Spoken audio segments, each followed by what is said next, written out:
understand how to protect yourself. As I just explained, there is so much that goes into it, and the truth is it affects real people like you and me. And until we learn how to be part of the change and we just sit in the sidelines complaining about how nothing is changing, nothing is going to change.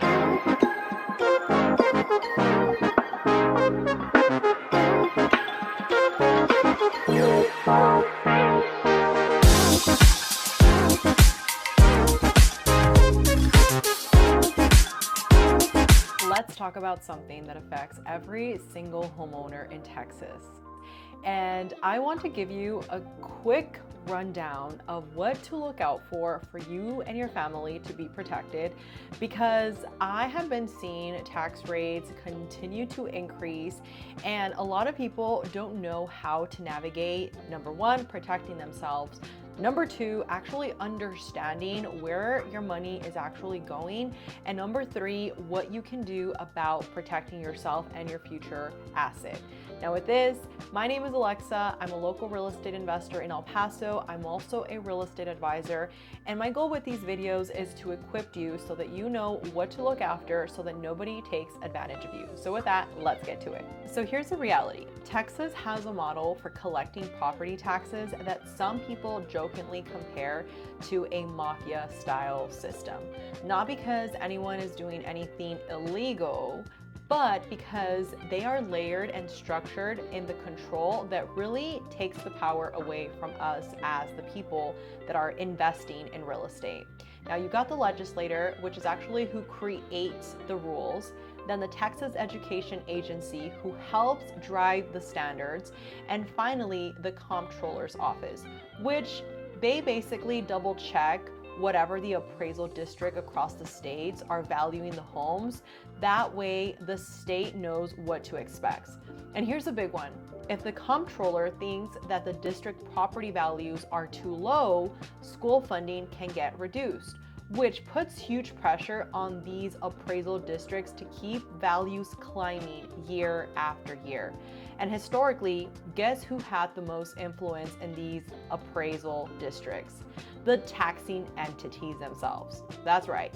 Meaning the more tax revenue they collected, the more influence they typically had in choosing who sat on the board of directors. So power follows money. Equals basically more tax space, that is the equivalent to more influence, which is wild when you really think about it. Now add this on top. A new law passed that is actually requiring annual reappraisal statewide. So what does this mean? So even if nothing changed about your home, you may continue to see your taxable value reviewed every single year. And then there's a real life human impact. In Castleberry ISD, there was a major mistake in how properties were valued, and because of that, the district ended up losing funding, real money, real teachers, real student, and real stress. So what do? There are actual legal options built in Texas law to challenge or correct something like this. Under Government Code Chapter 403, taxpayers and school districts with large tax burdens can protest the state value study.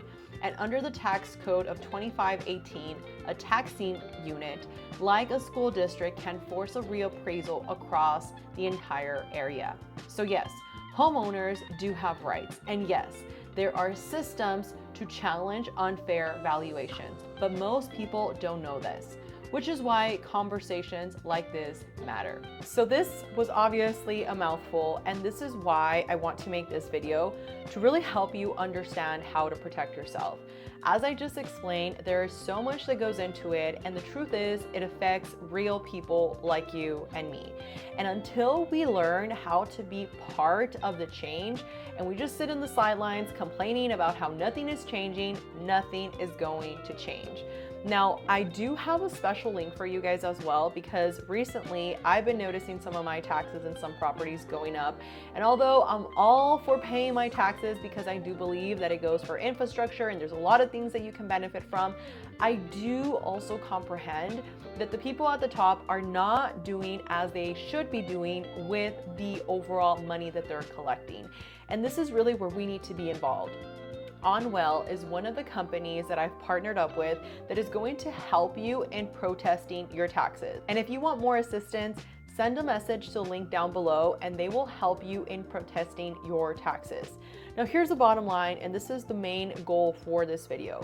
Whenever you're thinking about buying in an area, you need to find out what is the tax rate looking like. And even in certain locations, let's use the Horizon area as an example. So I service the El Paso area specifically, and there's certain little pockets within certain subdivisions that are going to have higher tax rates. And a lot of people don't think about this. A lot of people just look at the house, they fall in love, they don't run the numbers, and then later they find out their tax rate is actually a lot higher than most other subdivisions. So when you're thinking about purchasing a home, make sure this is something you look at. We actually have a client right now who is interested in making an offer in this gorgeous mountain home. And I noticed something interesting. Their taxes were showing at about $14,000. And I was like, that is really high. But I was like, okay, it's a higher end property. Let me do more research before assuming. And as I continue to do more research, the Central Appraisal District, which is the taxing entity that we have here in El Paso, they were actually valuing this home higher than what the actual property was appraised for. And this is why I tell you guys, if you go in there by yourself, and I'm telling you from experience because I did it my first time trying to protest my taxes, I got smacked in the face, not literally, but figuratively speaking here. And it was honestly very discouraging because I know how to communicate, or at least I think I do. And as I was talking with these people, basically, to give you a nutshell summary here, they were trying to tax one of my properties at a higher amount. And when I was looking at the comps, these houses had very, very different upgrades. Like some of them, because it was a brand new home, right? The builder had given like upgrades that they charged them for. So they had to actually pay for that on the purchase price. So let's say they had like a surround system, they had marble, they had a ton of different upgrades than the base model of the home that I had purchased, because I wasn't going to pay a premium for a lot of the things that I could later just upgrade with one of my contractors. So needless to say, there I am duking it out with the representative. And essentially when I tried showing them the comps, the only thing they came back and said was, okay, we're going to review it. We'll go ahead and have a decision for you in a couple of, weeks, and you'll receive a letter in the mail. Well, when I received that letter in the mail, it was the most disappointing thing to find out that they basically smacked me in the face and said no. Now, I involved a company that is very aggressive because they know how to handle these mafia kings and I'm not saying the central appraisal people, like the actual people that work at the offices, are in it, but unfortunately they work for higher ups, and this is where I see a lot of people just get bullied. And to make the long story short, I had to get other people involved, and now I have been able to successfully reduce my tax bill. And I used to believe that fighting for your taxes to be reduced was actually a bad thing, because I used to think, well, if I fight for my taxes to come down, that means that on record my house is going to be worth less, and that's going to affect me when I sell. But that's actually not true. And again, I got into real estate very young, when I was 21 years old, and I didn't really understand a lot of the complexity. Nobody was really mentoring me. A lot of the things that I learned, I had to learn the hard way. So as I continue to grow in my journey, I realized that that wasn't actually accurate.